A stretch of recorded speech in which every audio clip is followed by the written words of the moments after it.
Merci à vous, Bouba, et bonsoir. Mesdames, Messieurs, bonsoir. Nous recevons ce soir l'avocat Abdoulaye Tine, avocat au barreau de Paris, enseignant à l'université Cheikh Anta Diop de Dakar. Maître Abdoulaye Tine enseigne le droit international. Bonsoir, maître. Bonsoir, M. Diouf. Prétexte de cette invitation, le procès Mamadou Diop, puisque vous êtes l'avocat de la famille. Mamadou Diop, tué le 31 janvier 2012 lors d'une manifestation de l'opposition d'alors. Après plusieurs reports d'audience, aujourd'hui le procès s'est tenu. Est-ce que tout s'est bien passé aujourd'hui? Oui, finalement, au niveau du déroulement de l'audience, on peut dire que tout s'est bien passé. Mais après de longues péripéties, à la fois judiciaires, voire même politiques. Vous vous rappelez, effectivement, l'affaire a été renvoyée pour la 5e fois.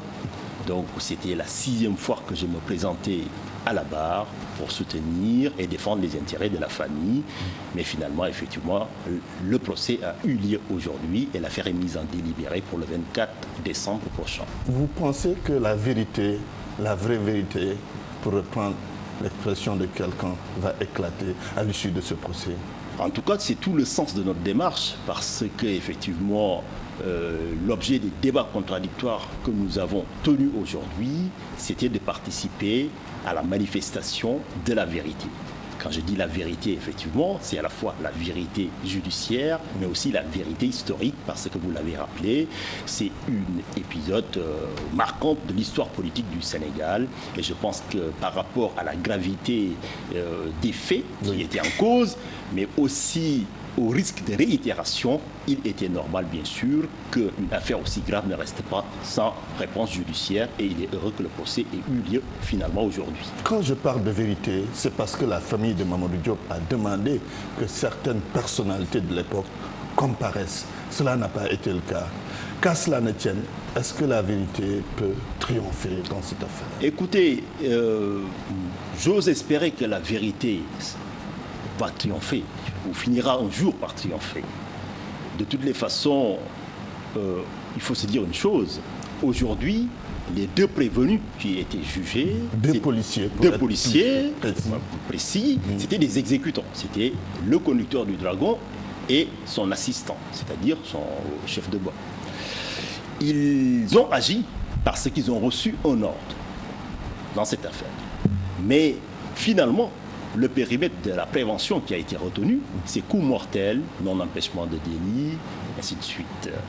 Ce qui veut dire effectivement que pour l'affaire qui était jugée aujourd'hui, la hiérarchie était de facto hors de cause.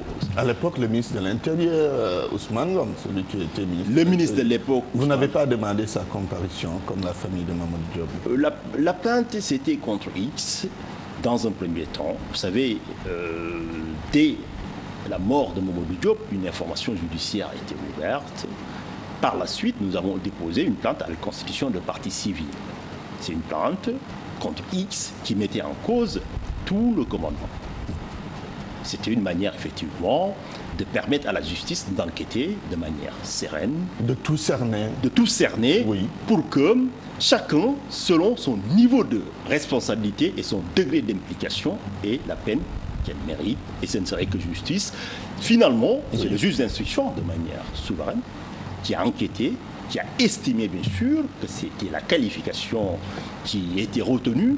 Aujourd'hui, lors de l'audience, le procureur de la République s'est expliqué sur le pourquoi des qualifications.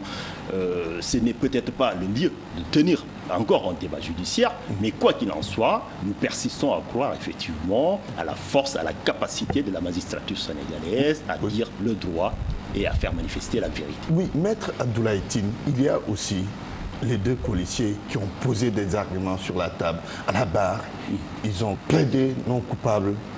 Oui, ce n'est pas convaincant ce qu'ils ont donné comme argument à votre avis. Écoutez, si vous me demandez mon sentiment personnel et en tant qu'avocat de la famille, je ne suis pas du tout convaincu.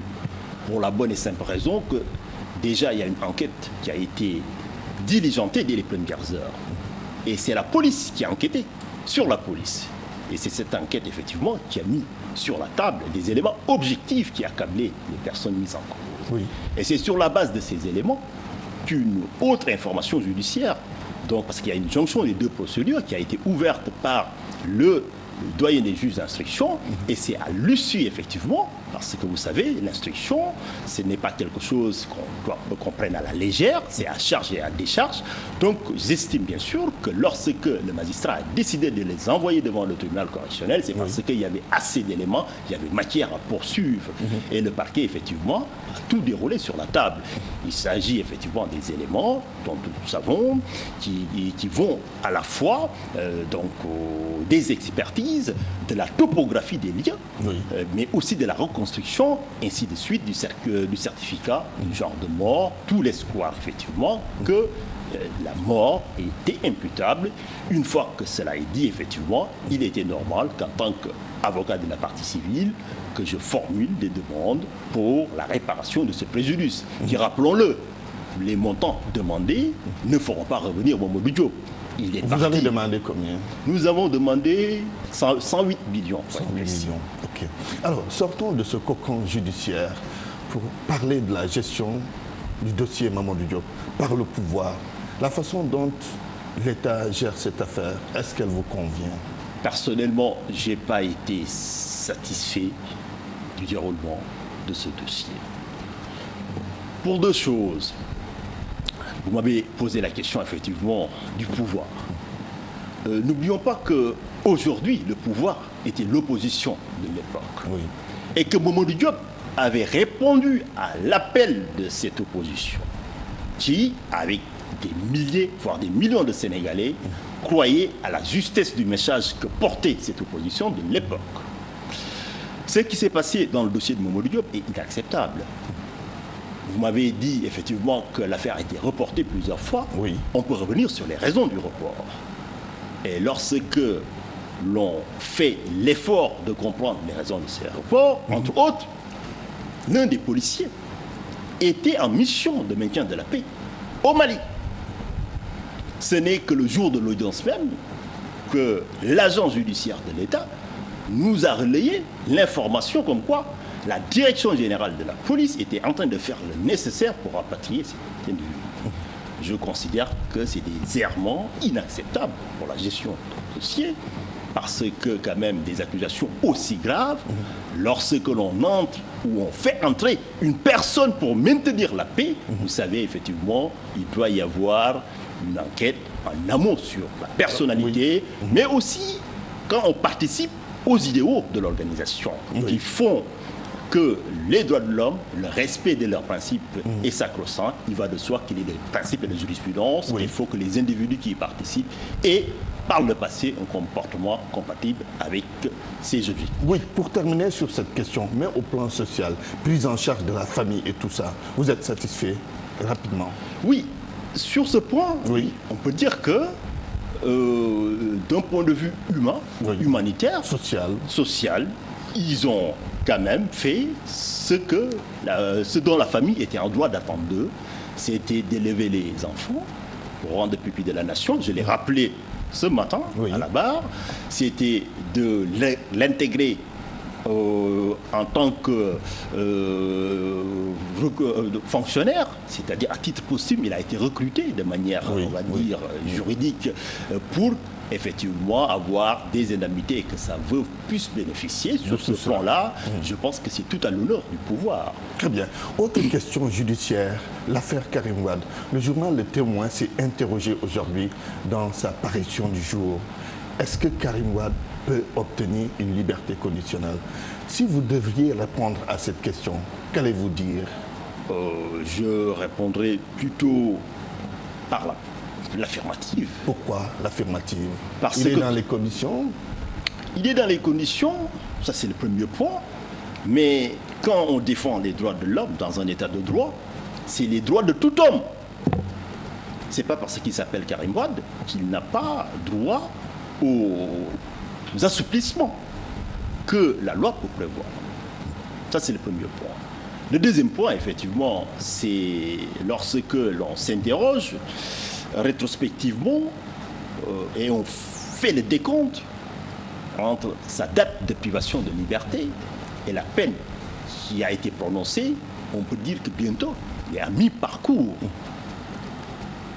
deuxième point, effectivement, c'est de savoir, effectivement, est-ce qu'il y a des efforts d'adaptation, mais compte tenu de la spécificité des faits qui lui sont reprochés, il n'est pas dans la situation d'une personne à qui on va regarder est-ce que son comportement vis-à-vis des détenus de l'administration pénitentiaire, je pense que c'est quelqu'un de correct, quoi qu'on puisse lui reprocher, quoi qu'on puisse dire, effectivement, il a droit aux assouplissements que la loi peut prévoir. Ça, c'est une question. Vous parlez de droits de l'homme, justement, c'est important.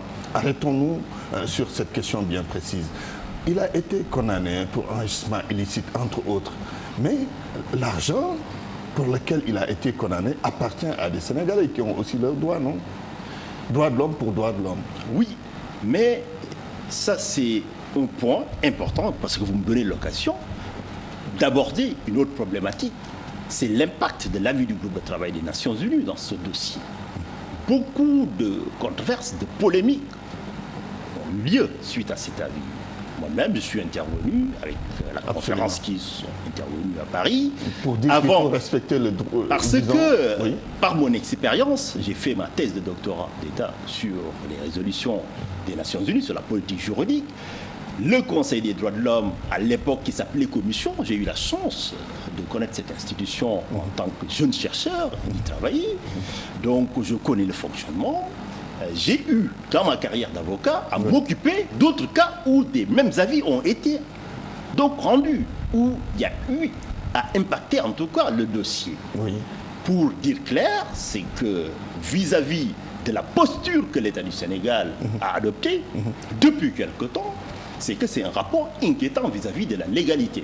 Parce que dans un premier temps, on nous dit que l'avis n'impacte pas le dossier, et de l'autre côté, effectivement, on reconnaît qu'aujourd'hui, le fonctionnement n'est pas conforme aux normes internationales.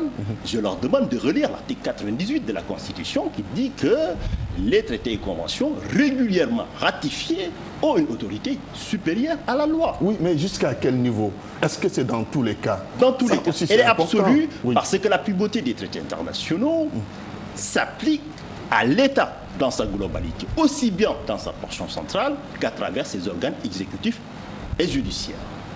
Donc, pour dire clair, l'avis du groupe de travail s'impose, prime sur la décision de la Cour suprême. Il est à respecter. Il est à respecter. L'État du Sénégal. Et ce serait tout à l'honneur du Sénégal d'ailleurs de le respecter. Oui, très bien. Oui, on va parler d'une actualité forte, le terrorisme. On en parle beaucoup parce que ça fait peur. On connaissait le phénomène, mais ça a beaucoup évolué. Comment en est-on arrivé à cette situation actuelle qu'on est en train de vivre? Très bien, merci donc pour cette question, parce que c'est une aussi des thématiques de prédilection de recherche. Je suis cofondateur du CERIS, du Centre des études des relations internationales et stratégiques, mais même dans le passé, en 2007 déjà, j'ai été expert du gouvernement français, donc le ministère de la Défense et le ministère des Affaires étrangères, sur les questions de terrorisme en Asie du Sud-Ouest, qui avait le même problème. Ce n'était pas encore en Afrique subsaharienne. Donc le but, c'était déjà à l'époque d'aider ces États de l'Asie du Sud-Ouest à se conformer à la résolution 1373 que les Nations Unies avaient prise, c'est sur le financement du terrorisme, mais une autre résolution qui est devenue d'actualité, c'est la 1540, c'est-à-dire aujourd'hui, on a peur que ces mouvements terroristes utilisent les armes de destruction massive pour faire circuler des virus. Tout ça pour vous dire que quand même, de 2001, c'est-à-dire les attentats du 11 septembre jusqu'à aujourd'hui, on a focalisé pendant longtemps le traitement de la question du terrorisme sous l'angle sécuritaire. Alors que l'angle sécuritaire est sorte nécessaire mais insuffisante. Il faut s'occuper des racines du terrorisme. Et lorsqu'on parle des racines du terrorisme... Quelles sont les racines du terrorisme en quelques secondes? Je vous donne un exemple pour coller à l'actualité, les attentats de Paris. Les attentats de Paris, c'est un peu un effet papillon. C'est-à-dire ce qui s'est passé, la stratégie donc, de pourrissement de la situation en Syrie a fait qu'aujourd'hui, la Syrie est devenue le sanctuaire de tous les mouvements terroristes qui opèrent dans le monde, qui donnent des ordres, des instructions et le refuge aussi des gens qui commettent ces attentats.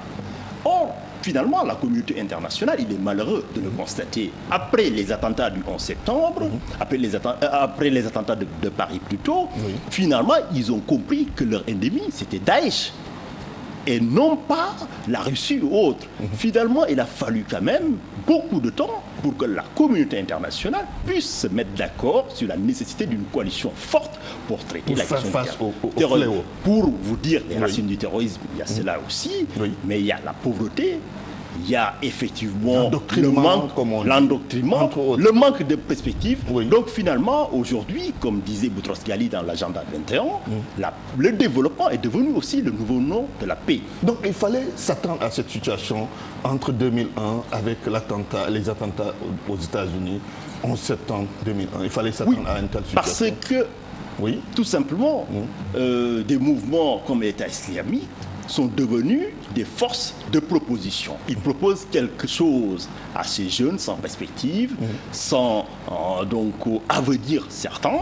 Et comme dans la plupart des temps, il y a des défaillances de l'État, ou dans certains pays, même si c'est des États développés, il y a des catégories de population qui n'arrivent pas à s'insérer. Aussi longtemps qu'on ne s'occupera pas de cette question, donc de ces questions bien sûr très actuelles, ce sera le cas. Voilà, malheureusement, on sera condamné à voir les terroristes recruter les gens qui sont laissés pour compte dans le système. La dernière question, la façon dont le Sénégal gère cette affaire au plan sécuritaire, mais aussi au plan communicationnel, qu'est-ce que vous en dites? Écoutez, au plan sécuritaire, je pense que le Sénégal, rapidement, gagnerait beaucoup à renforcer les dispositifs sécuritaires, compte tenu de ce qui s'est passé au Mali.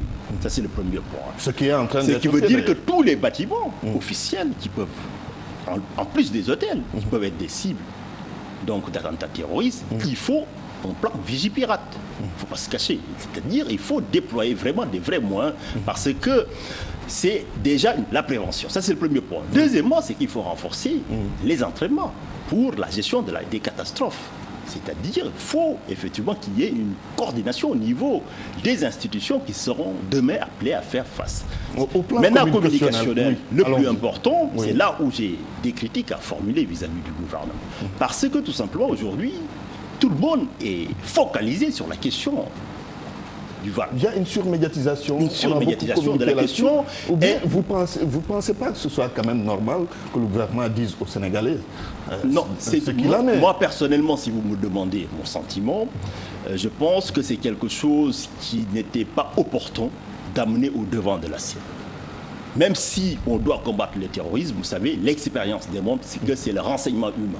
Vous savez, la capacité des terroristes, c'est d'innover. Demain, s'ils veulent commettre des attentats terroristes, ils ne vont pas se mettre en burqa. Les motifs d'impératifs de sécurité publique qui ont été avancés, parce que le débat s'est posé bien avant en France, la Cour européenne des droits de l'homme a estimé que ce n'était pas pertinent pour réduire ces sortes de libertés. Après, effectivement, on s'enlise dans un débat sans fin, ça c'est le premier point. Et deuxièmement, c'est qu'on se coupe du soutien d'un secteur de l'opinion, c'est les religieux. Donc il fallait préalablement au moins mettre en place une commission de concertation où il y aura tout le monde débattre et formuler des propositions à en arriver à une mesure peut-être légale si ça s'impose. En 5 secondes, le président Alpha Condé qui demande au président Macky Sall, en tant que président de la CEDEAO, de faire en sorte que la burqa soit interdite. Moi, je pense que c'est de la communication politique. Communication politique. Et qu'il est temps de se ressaisir et de se focaliser sur les vraies questions sécuritaires. Merci, Maître Abdoulaye Tine. Merci. Je rappelle que vous êtes avocat au barreau de Paris, enseignant à l'université de Dakar, Université Cheikh Anta Diop de Dakar. Donc, vous enseignez le droit international. Merci d'avoir accepté cette invitation. Merci pour l'invitation. À vous, Bouba, c'est tout pour ce soir. Mesdames, Messieurs, excellente soirée chez vous. Retrouvez demain Mamadou Ibra Kane sur ce même plateau.